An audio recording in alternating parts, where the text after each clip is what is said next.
fantasy short stories. Demons by C.S. Fuqua.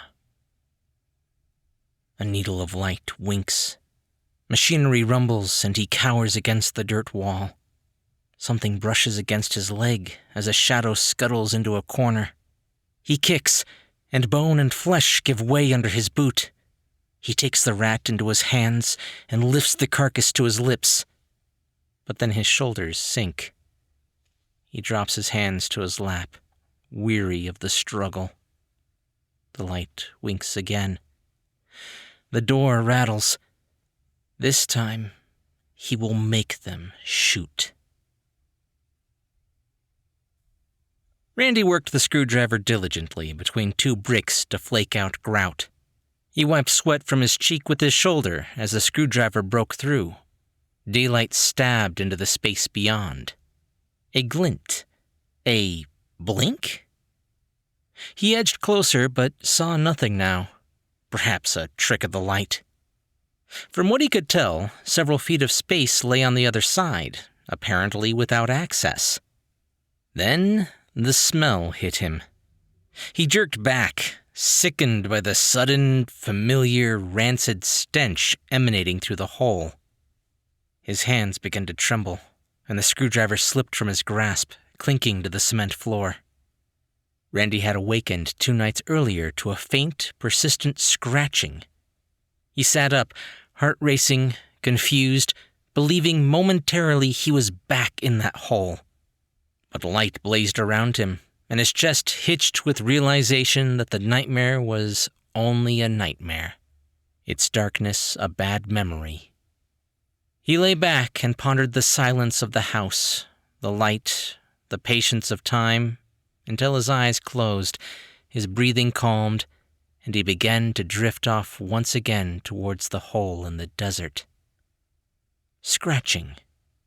He twisted up onto the bedside and cocked his head, listening. Muted, determined, real. He retrieved the pistol from the nightstand and eased down the hallway, room to room, quietly, until the sound drew him to the kitchen and its common wall with the utility room that was entered from the back patio. He pressed his ear to the wall, and the scratching stopped. Randy listened for a good minute or more, long enough to wonder again if he'd imagined it. He closed his eyes, and the darkness of memory settled around him, forgotten by God and country, forever a prisoner. He rested the gun's barrel against his forehead, his finger taut on the trigger. Escape, once and for all. A sad smile came to his lips. He sighed heavily, lowered the gun, and went back to bed. Randy had been in the house for about a month, but not until the day following the scratching did he notice the utility room's exterior appeared several feet longer than its interior. He tapped a hammer against the interior's end wall and thought he heard a rattle on the other side. Rattle or not, the wall shouldn't be there.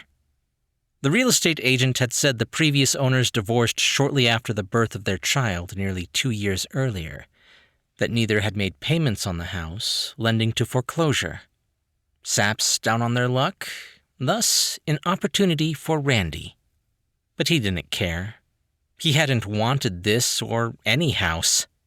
That had been Claire, insisting a house would be the first step in reclaiming his life. Whatever. He didn't argue. In a house, at least, he wouldn't experience the random encounters with apartment complex tenants. The only time he'd have to see anyone would be to cash his VA check or buy groceries. So he let Claire take care of the details. Since then, his steps had worn a path in the carpet from the bedroom, down the hall, around the living room, and back, over and over. Randy pored through the sales and mortgage documents and found the names of the previous owners. 5 minutes on the internet provided him with a telephone number. The line rang. A male voice answered. "May I speak to Jeremy, please?" "Who's calling?" came the voice. Randall Langford? I bought the house. You have the wrong number. The line disengaged. Randy redialed, but it rang unanswered.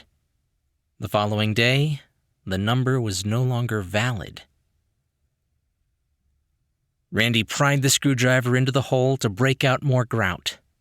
A voice startled him, and he spun to find Claire in the doorway, chocolate brown hair brushing her shoulders, framing a fairly cherubic face, accented with deep, penetrating eyes, the only trait common to the sister and brother. Otherwise, Randy's lanky frame, his timid demeanor, and his sandy-colored hair made him appear like an uncomfortable acquaintance in her presence. Claire grinned. Remodeling? Listen, he said softly. Claire took a step in. What am I There! He twisted halfway back to the wall. Hear that? Claire listened intently for several moments before pressing the back of her fingers gently against his forehead. You don't feel feverish, she teased. Randy motioned towards the small hole. Look through there.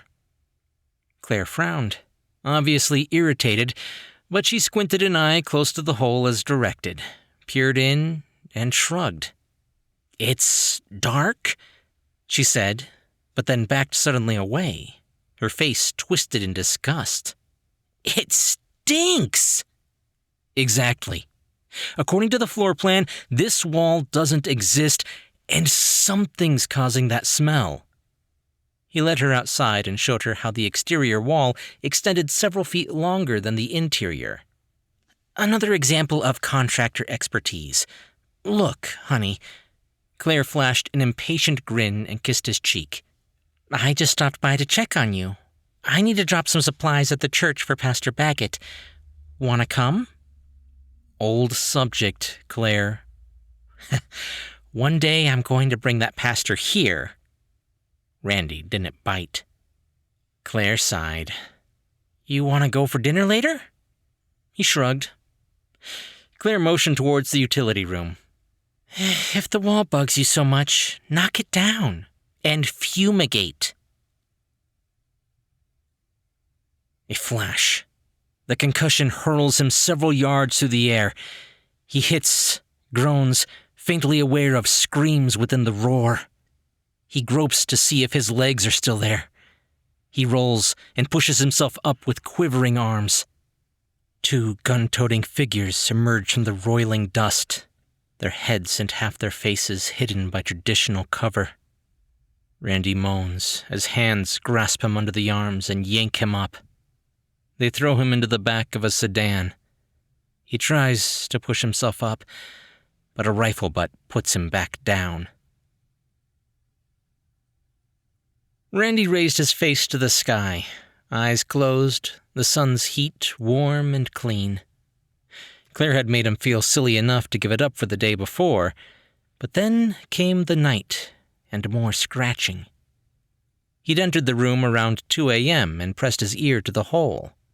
Something metallic clicked within, and he felt a faint breath of air.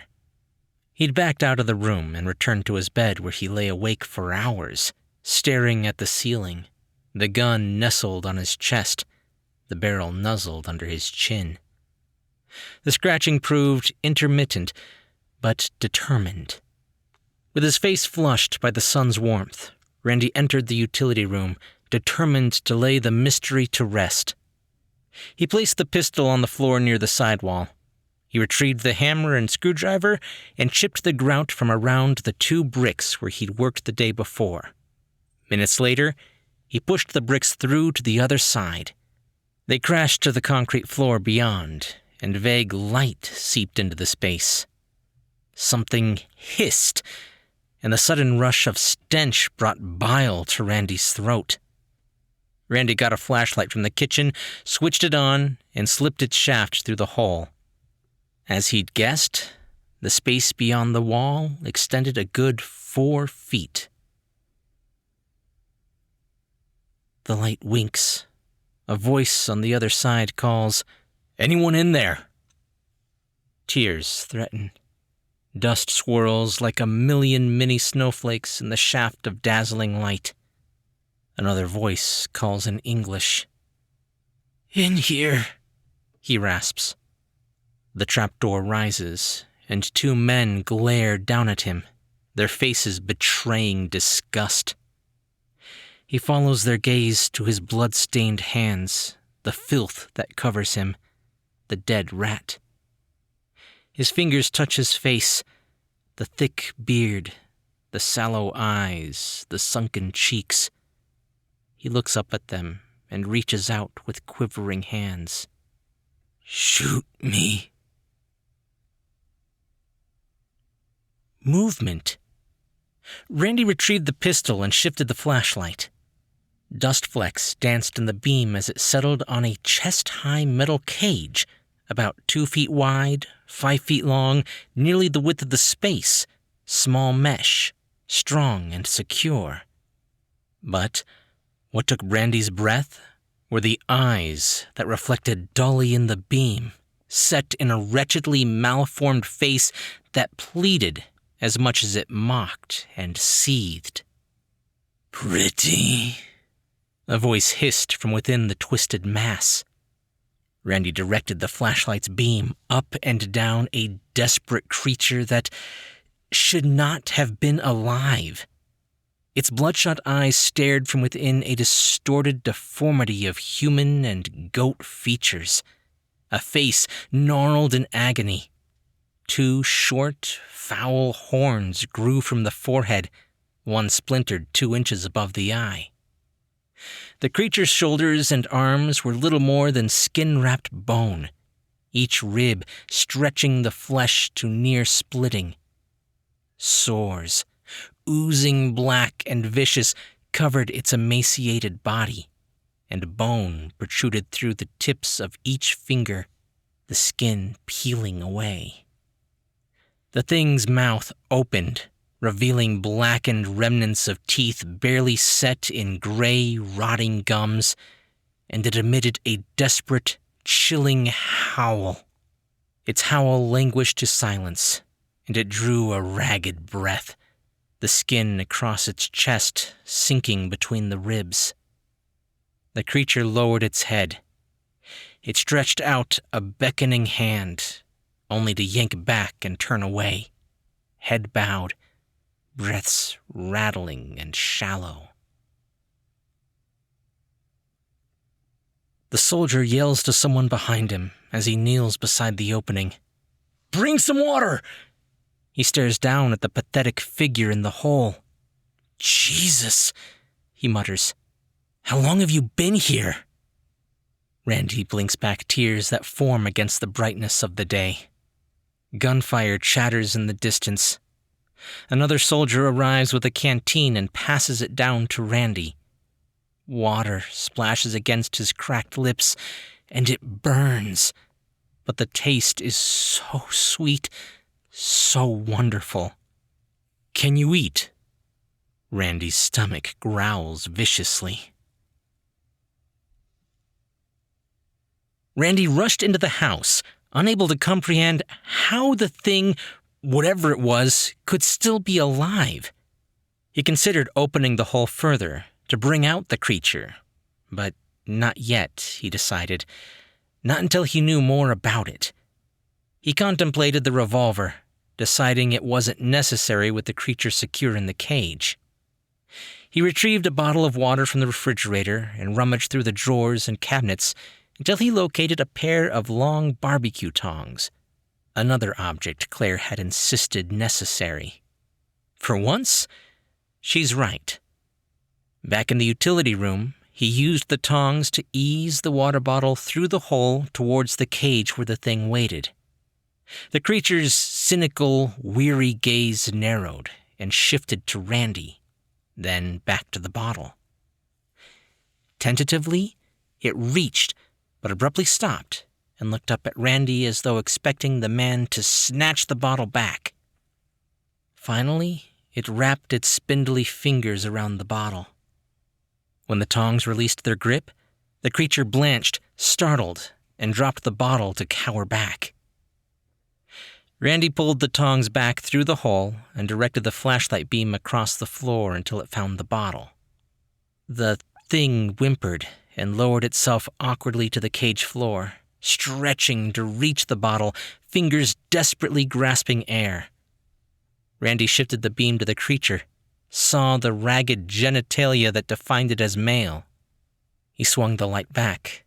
The creature's fingers touched the bottle's side, nudging it further away.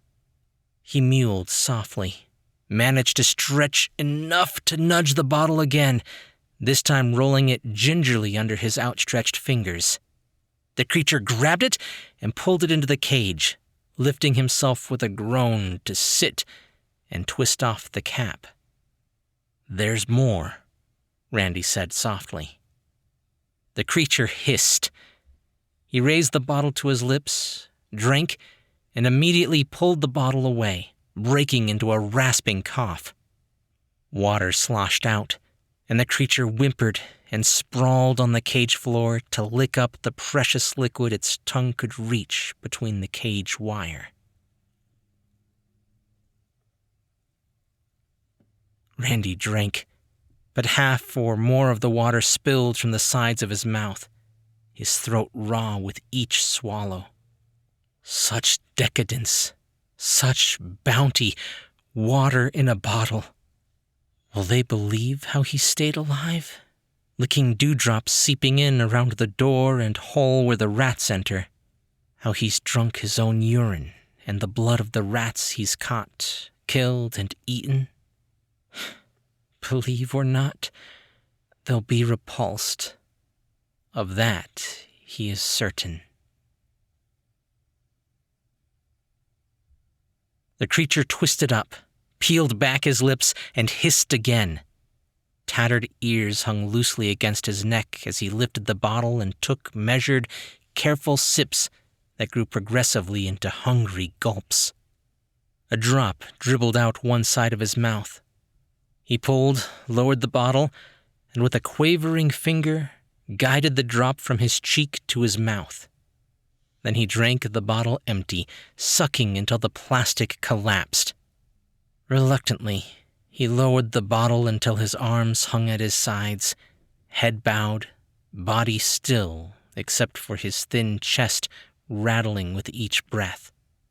The bottle slipped from his grip and bounced and rolled on the floor, coming to rest in shadow. "You need more," Randy said. The thing didn't reply, didn't move. Randy returned from the kitchen moments later with packages of bread and ham and another bottle of water that he slipped through the hole. The creature ripped the packages from the tongs and devoured the bread and meat. He licked his lips and stared up at the hole, his glare softening somewhat with curiosity. "Poisons won't work," he rasped. "It isn't poison." Randy drew a measured breath. "What are you?" The thing cleared his throat. "Aiden," he said, and some pride came to his eyes. "I am Aiden, a Fuqua." Aiden was obviously his name, but the word Fuqua meant nothing to Randy. The creature's head began to morph, the splintered horns retracting into the skull, large ears shrinking, face rounding, becoming more human. "What the hell?" Bones cracked and reshaped until the creature appeared more like a badly battered child than a caged demon. "Fuqua," the creature repeated. "As you are Randy?" Randy spun so fast he nearly fell. "Jesus! Claire!" "Randy!" she scolded. "Not the Lord's name!" "Then don't scare the hell out of me!" Claire shrugged in that special way that said she'd forgive but not forget, despite her good book's instructions. She wore religion like a badge, slipping it conveniently off when it went against her desires. For Randy, though, She presented religion as the best way for him to find his way back into the real world. God has a reason for putting you in that desert tomb. God has a plan for each of us. And what would that plan be, Claire? Randy asks. To do his work. 2 beats, and Randy begins laughing until Claire storms out in her typical huff. Claire raised up on tiptoes to peer over his shoulder. What's with the hole? Checking the space, he said a little too quickly. Her face brightened. So there is a space. She tried to step past, but Randy didn't stand aside. Let me see, she said. The situation suddenly felt more surreal than before, and something stirred inside Randy.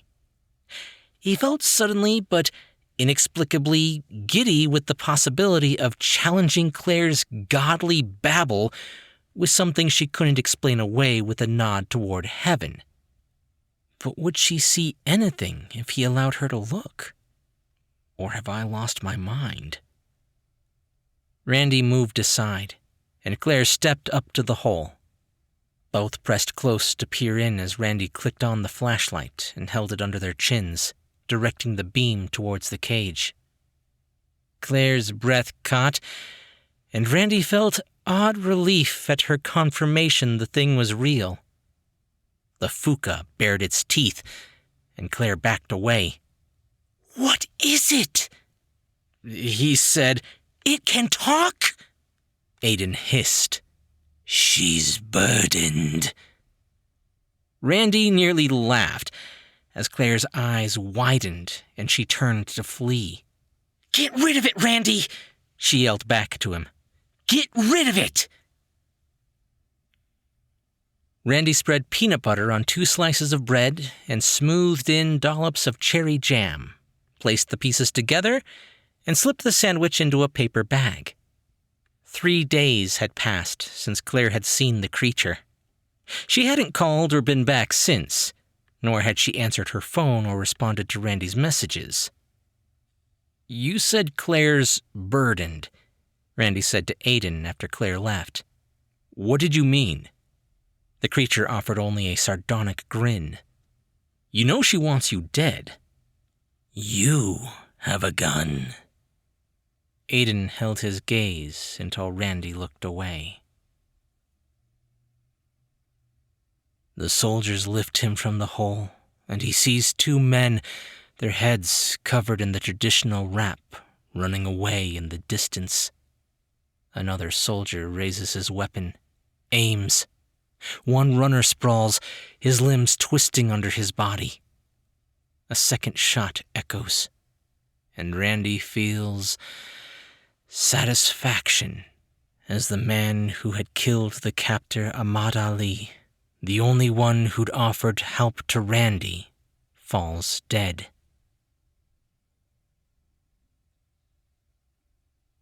Randy took the sandwich to the utility room. He slipped it through the hole and tossed it to the floor toward the cage, close enough for the creature to reach. Aiden looked up questioningly at Randy. Peanut butter and jam. Go ahead. Even after 3 days, the creature greeted Randy with suspicion at each feeding. Aiden reached tentatively for the bag, nose twitching with the odor. He pulled it into the cage and squatted, fingers carefully opening the top, hand sliding in to pull out the sandwich. He held it before him for several moments. His gaze turned to Randy. Poison? We've been through this enough already. The creature chuckled and drew the sandwich to his mouth, took a bite, and chewed, slowly, deliberately, savoring. When he'd finished, he squatted in the cage and rubbed his palms over his small, distended belly. The creature's lips, healing rapidly, had more color now and curved into a mordant smile. Curiosity stirred in his eyes. Will you shoot me? Keep me as a pet? Put back the bricks? Ahmad Ali asks in a heavy accent. Hungry? What good is food? Randy wonders. Hungry? Ahmad asks again. Yes. Ahmad leaves, bolting the trapdoor securely. He is gone for several minutes before returning with a bowl of bland bean soup. As Randy eats, Ahmad says, It is necessary. Randy understands that Ahmad means imprisonment. Randy held Aiden's accusing glare for several long seconds before abruptly reaching for the hammer. He struck the bricks furiously, chipping out large chunks with each swing, working out and downward. A half-hour later, he'd enlarged the hole to a 3-foot diameter.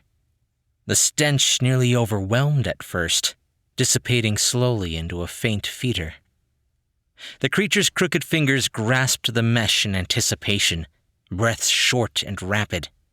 Randy noted the flesh on Aiden's hands was no longer gray and tender, healing at a remarkable rate, now covering the bones completely.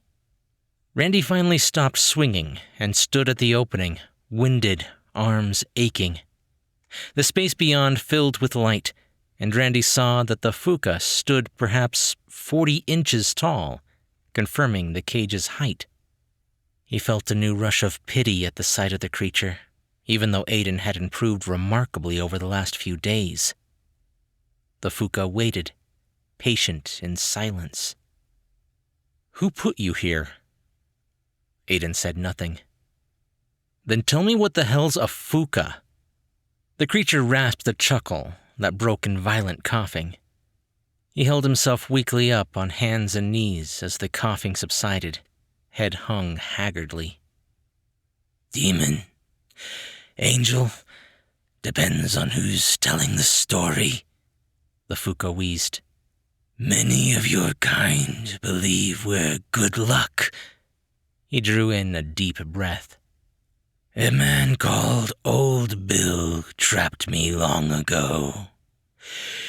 Someone else wanted me and killed Old Bill. But when that one unlocked my box, I was too quick. The guy who lived here, did he kill Bill? The Fuqua pushed himself into a sitting position and pulled his atrophied legs under one hip. No. Randy swept his hands around. Why here? Aiden wheezed a laugh. I took the baby. The Fuqua bowed his head. To be taken by beings like me, to be honored, charmed. You took the baby? I brought it back. The Fuqua's eyes blinked, moist and red. They trapped me. Your kind so stupid and arrogant. They never fed me, never brought water, only walled me into this tomb. I've fed upon myself ever since. The Fuqua raised his arms and howled, long and mournful. Finally, the voice faded into silence. His arms lowered, and he hung his head in dejection. I starved for nourishment, for light, freedom. He looked up, and a momentary spark of thanks shone in his eyes. Then it was gone, replaced by the same suspicion as before. Randy drew back the hammer and pounded the bricks until he'd enlarged the opening to the floor, tall and wide enough to bring out the cage. He squatted before the hole and watched the Fuqua creep over to the near end of the cage, bony fingers lacing through the mesh, gripping, new skin threatening to tear. Move back, Randy said finally. The Fuqua's grasp loosened, and he backed to the opposite end. Randy decided on the garden hoe, hooked the blade into the cage's nearest corner, and pulled.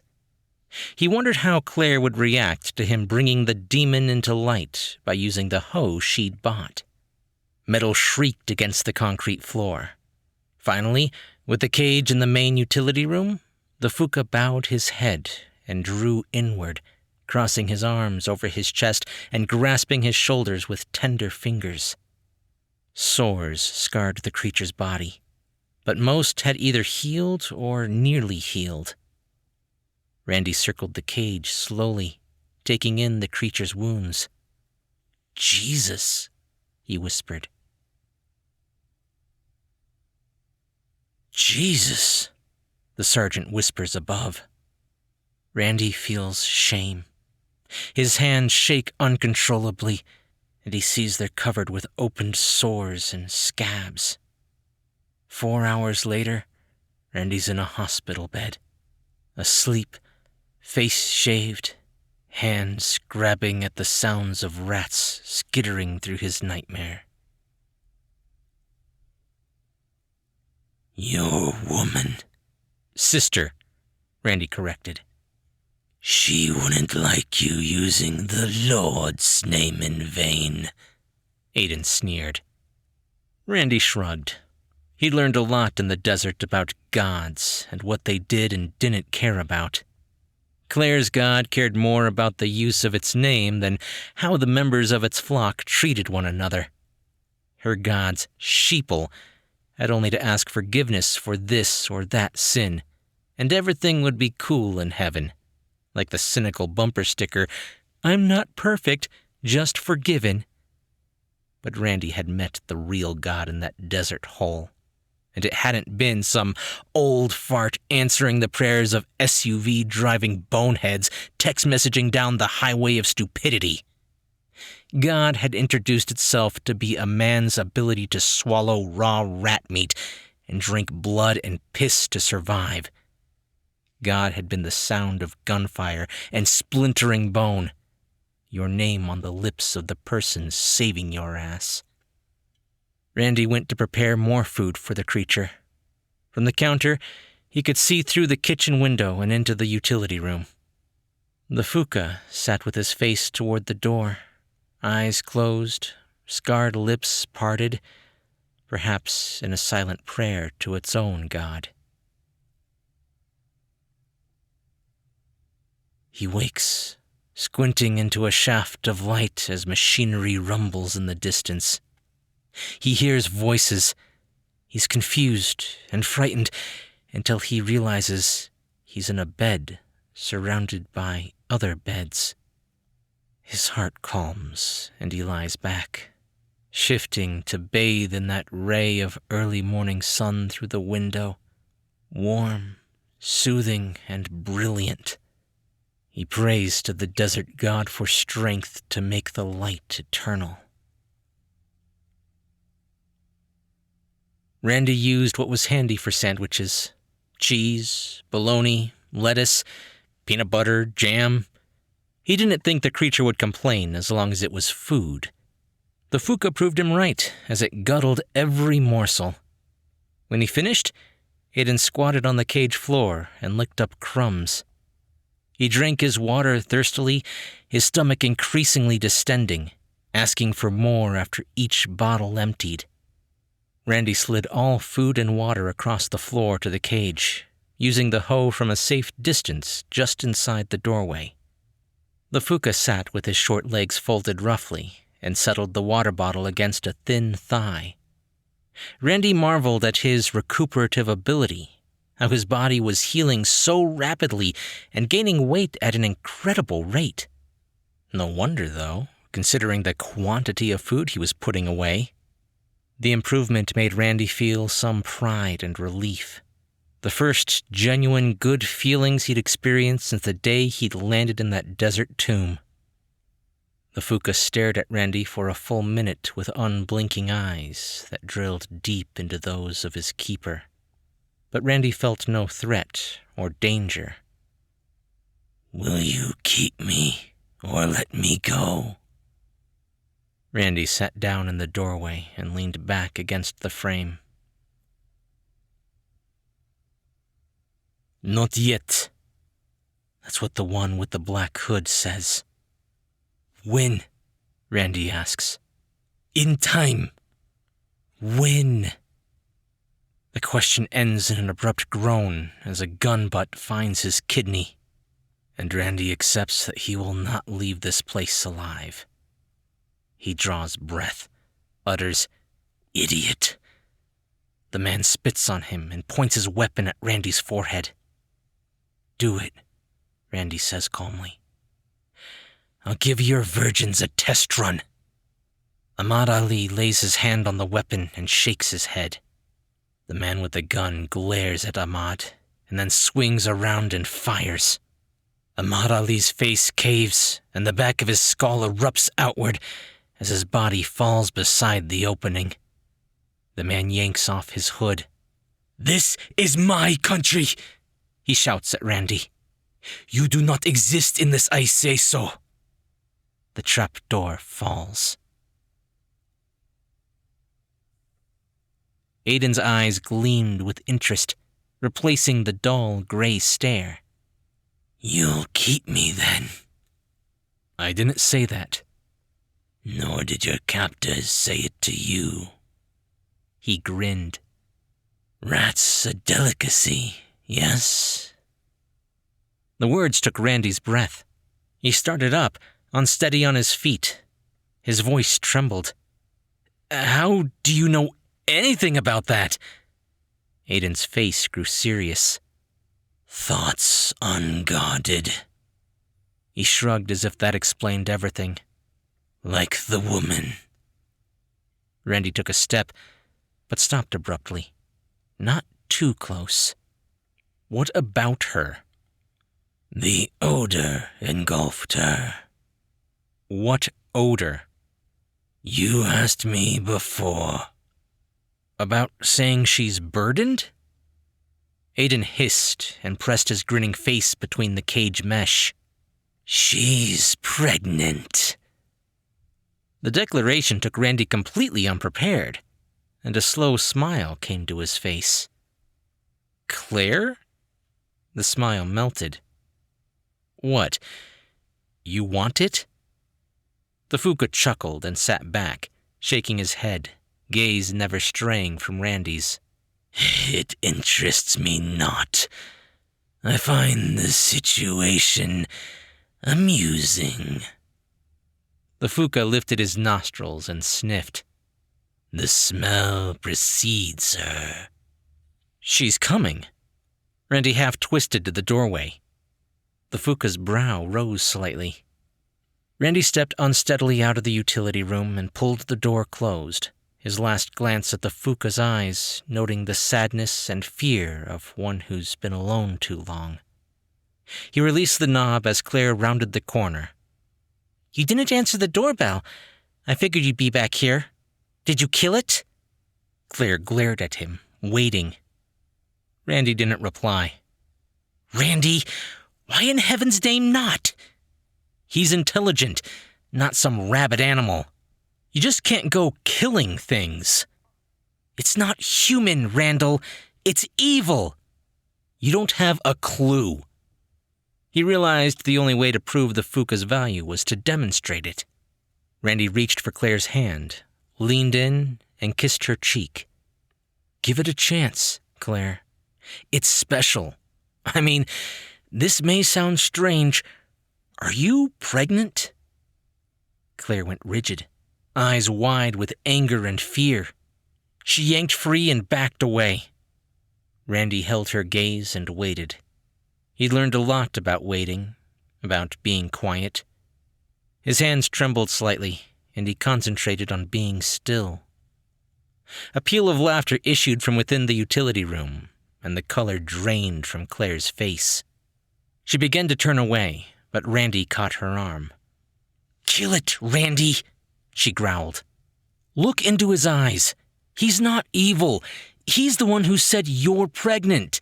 He knows by smell, Claire. By smell. Let me go." Claire struggled against his grip. Randy released her, and she fled. Randy didn't bother calling Claire that night. It would have been useless, he figured, and, frankly, he was weary of her and her assumption of superiority. Perhaps this little predicament she now found herself in would bring her down to earth, would enable her to have a little empathy with others instead of trying to impose her own beliefs and goals on them. Perhaps. For now, though, her absence would allow him to give his attention completely to the Fuqua, beginning with a dinner of squash, potatoes, and an entire baked chicken. The Fuqua didn't speak while eating, nor did he acknowledge Randy, who sat quietly in the doorway, watching. Aiden's ravenous hunger had sated somewhat, and he now ate more thoughtfully, carefully. His pointed tongue snaked around bones to strip them clean of all meat before he cracked each to consume the marrow. He left nothing edible uneaten. Finally, Aiden pushed away the pan and began licking his fingers clean. He lay quietly down on his back. "Does the cage floor bother you?" "I'm accustomed." Randy rose and returned a few moments later with several towels, which he tossed onto the cage top. The Fuqua pulled them in one by one to make a mat. He lay down once again, this time with a satisfied sigh. "Anything else?" Randy asked. The Fuqua grinned. "If you would be so kind as to open the cage door." Randy smiled. "Sleep well." "Will you sleep in your cage tonight?" the Fuqua asked. Randy hesitated and then closed the door. Randy woke with a grunt, dragging himself into consciousness, slowly becoming aware of the banging. He rose and groggily pulled on jeans and a t-shirt before stumbling out toward the noise. He opened the front door to find Claire and a soft, puffy man with flushed cheeks standing behind her. "Good Lord, Randy," she said, her eyes raking up and down him. She pushed in, and Randy stumbled back, allowing both Claire and the man entry. She spun to face him. "You locked the utility door." She started for the kitchen. "Where's the key?" she demanded, but she located it on the counter next to the refrigerator before he answered. She led the man out the back door onto the patio. Randy salvaged his senses finally when he spotted the Bible in the older man's hand and followed them out the back door. He wedged himself between Claire and the utility room door just as she turned the lock. "Who's this guy?" he demanded. "Rusty Baggett," the man said. "Claire's pastor." He smiled reassuringly under intense, hungry eyes and leaned forward, offering his hand in greeting, but Randy ignored him. "You brought a preacher?" "That thing, Randy, it's none of his concern." Then to the man, "You can go." "No!" Claire tried to push Randy to one side, but he refused to move. She straightened, indignant and determined. "Randy, I will not allow that thing. You don't have the option of allowing or denying anything." A coldness settled in her eyes, and she tucked her shoulder and rammed him off balance. The preacher caught Randy's arm. "Please, please." Randy yanked free with such ferocity that the preacher grunted as he lost his grip. Randy grabbed for Claire's hand, but the door swung open to reveal Aiden, crouching inside the cage, glaring up, tense and ready. Claire gasped at the thing's appearance. Its head, now fully formed into that of a goat, curved horns short and sharp, gaunt body quivering with energy. It wagged its tongue and hissed. "Dear God," the preacher whispered as he faltered closer. Randy reached for him, but the action brought the preacher back to the moment, the mission. Randy's air went out as the preacher shoved him hard against the utility room's exterior wall. Pastor Baggett raged through the open doorway, toward the cage, brandishing his Bible like a weapon. "Demon of hell," the preacher growled, "prepare to be cast into the fiery pit forever and ever." Aiden leaned slightly forward, ready, his eyes cold and black on the pudgy man. Randy forced past Claire and grabbed the preacher's shoulders from behind. The man dropped low and spun, bringing the thick Bible up against Randy's face and ear, sending him crashing into tools hanging on the wall. A spade clattered to the floor, and other tools rattled on their pegs. The preacher tossed the Bible down, grabbed the spade, and reeled toward the cage. The Fuqua's hands lashed out through the bars, fingers latching around the preacher's ample calf, digging through the material into soft flesh. The preacher shrieked as blood darkened his pant leg. He swung the spade down at the Fuqua's arms, but Aiden proved too fast, and the spade struck the cage door. The Fuqua toyed with the man, taunting him, slipping his hands out of the cage, only to pull back precisely as the preacher swung the spade, striking the door and lock repeatedly. The preacher drew back to swing again, the spade poised high, his eyes widening as the creature slipped gangly fingers around the lock and swung the door open with a skreek. Aiden hissed, body shifting, growing, horns lengthening, straightening, sharpening, eyes fixed on the preacher. The preacher dropped the spade and scrambled back through the doorway, forgetting his Bible and colliding with Claire, who went down hard on her back. The preacher fled around the house for his car as the Fuqua bolted past Randy to straddle Claire's chest. He crouched low on the woman, his long, dark tongue snaking out to lick her trembling throat. "Get it off!" she shrieked. Claire struck at the beast with both hands, but Aiden grabbed her forearms in his bony fingers and crossed her arms over her chest. He bent low, lips brushing hers as she twisted her head from side to side. He sniffed, long and hard. "Randy!" Claire cried. "Get off of her!" Randy demanded, but he hesitated from action, suspecting the Fuqua would have already harmed his sister had that been his intention. Claire struggled, lifting the Fuqua up, but it dug its lanky fingers into her arms, and she whimpered, her struggle weakening. Aiden twisted his head around to face Randy with a sardonic grin. "She no longer bears." Claire's struggling ceased completely as the words' meanings grew clear, and her eyes met Randy's. "Let her go," Randy said softly. Aiden hissed. "Let her go, Aiden." Randy saw compassion soften those demonic eyes, and Aiden's grip relaxed. The creature stepped off the woman. Claire scrambled to her feet. "If you won't kill it, I will!" She started for the spade the pastor had dropped, but Randy seized her by the shoulders and forced her to face him. "What did you do, Claire? What?" Her eyes shifted from Randy to the Fuqua, then back before she finally turned and ran. A car door slammed, an engine roared to life, and rubber squealed. Randy stood in silence, staring after her.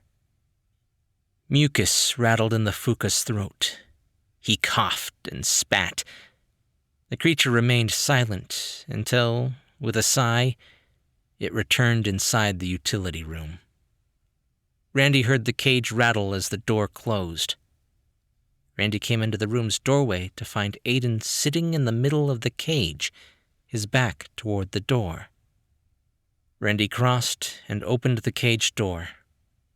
"Get out." Aiden looked around. Randy smiled. Out. The Fuqua left the cage slowly, tentatively.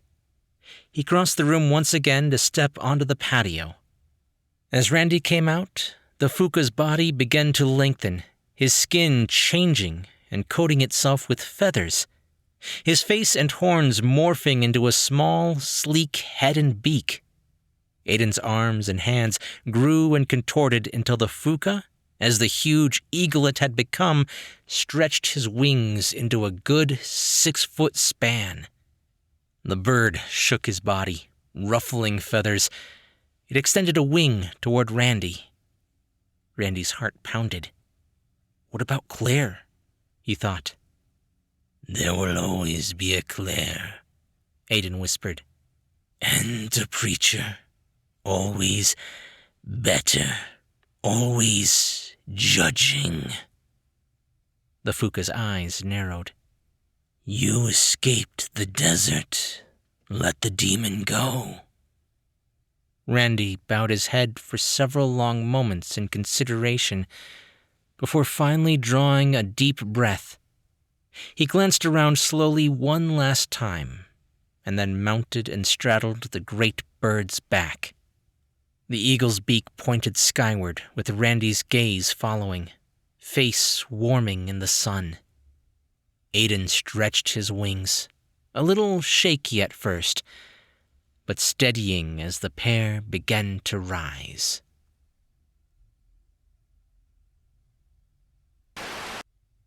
C.S. Fuqua's books include the upcoming collection Father's Day, Poems of Parenthood, from Stairwell Publishers, White Trash and Southern, collected poems, The Swing, Poems of Fatherhood, Walking After Midnight, collected stories, Big Daddy's Fast Past Gadget, and Native American Flute, a comprehensive guide, history and craft, among others. His work has appeared in publications such as Year's Best Horror Stories 19, 20, and 21, Pudding, Pearl, Chiron Review, Christian Science Monitor, Slipstream, The Old Farmer's Almanac, The Writer, and Honolulu Magazine. Please visit his websites at csfuqua.com and csfuqua.bandcamp.com. Hey guys, I hope you enjoyed that story. A lot of the stories that I get submitted to this channel are very happy or straightforward. Even if there's conflict, it's not that emotionally deep. That's one thing that C.S. Fuqua always tries to bring to the table. Something real, something not fun to look at, but definitely worth writing about.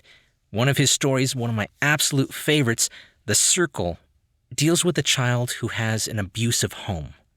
And a lot of his stories have similar type of themes where it's something hard to deal with, but I really suggest if you did like this story at all, check out all of his other stories. He is an amazing writer. I'll leave links down in the description where I've done all of his stuff before. And if you did enjoy it, be sure to leave a thumbs up and a comment if you're on YouTube.